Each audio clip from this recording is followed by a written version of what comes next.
Hello everyone, welcome to Must See This. In this video we will talk about World War III and we will try to answer some important questions together.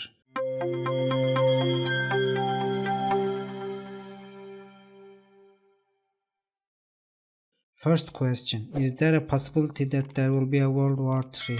Second question, if yes, when would it start and how would it start? In order to have a basic idea about the question whether there will be a World War III or not is to compare today's conditions with the conditions before the beginning of World War II. So let's take a quick look at the World War II and analyze how it started and why it started. The instability created in Europe by the First World War set the stage for another international conflict, World War II, which broke out 2 decades later and would prove even more devastating. Rising to power in an economically and politically unstable Germany, Adolf Hitler, leader of the Nazi Party, rearmed the nation and signed strategic treaties with Italy and Japan to further his ambitions of world domination. The main reason for Germany to take such an initiative can be shown as the Versailles Treaty, which includes very heavy articles signed at the end of the First World War. The Versailles Treaty had also included a covenant for the League of Nations, the international organization that Woodrow Wilson had envisioned would preserve peace among the nations of Europe and the world. But the US Senate ultimately refused to ratify the Versailles Treaty due to its opposition to the League, which left the organization seriously weakened without US participation of military backing. Meanwhile, Germany's economic woes,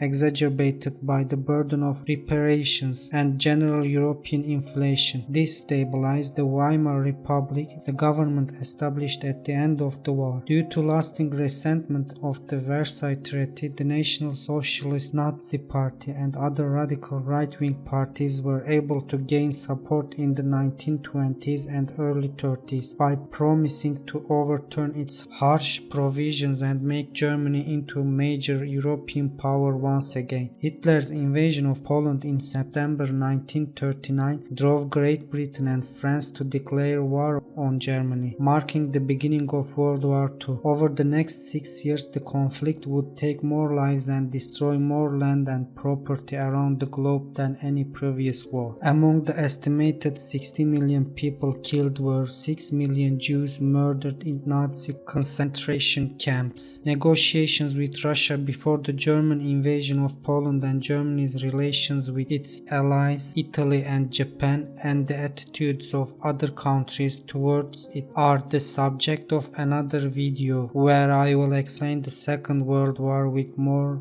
information. So now, if we understand the basic concept of Second World War, let's compare it with World War III. Russian leader Putin has been uncomfortable with Ukraine's warm relations with Europe for several years. There has been serious talk for a few years that Ukraine will be included in NATO, and Russia certainly does not want to have a neighboring country which is a NATO member. Also, Russia claims that some part of the Ukraine, which are Donbass and Luhansk, demands to join Russian Republic. So the Russian invasion of Ukraine started by Russian President Vladimir Putin on February 24. The process that started with Putin's declaration of war on Ukraine sounds exactly similar to the process leading up to Hitler's invasion of Poland. Ukraine's relations with the European Union, the USA and NATO also had the same effect, just as the Versailles Agreement had economic and geopolitical effects on Germany and Hitler. Especially in the last 2 decades, Europe has become very dependent on Russia in terms of energy resources, and this resulted for Russia to gain significant strength to be able to finance the wars that Putin started. Similarly, Germany received many concessions from the other countries between First and Second World War, and Hitler used all of them in order to finance Second World War. Not to mention about the fact that Russia is ruled by a dictator like Germany in the Second World War and the similarity between these two situations. If Putin succeeds his invasion in Ukraine and achieves the desired results, we can easily say that he will not stop and his next target will be Moldova. And in this case, NATO's military intervention is inevitable. Depending on the developments in the Ukraine war, we can say that the Third World War has already started.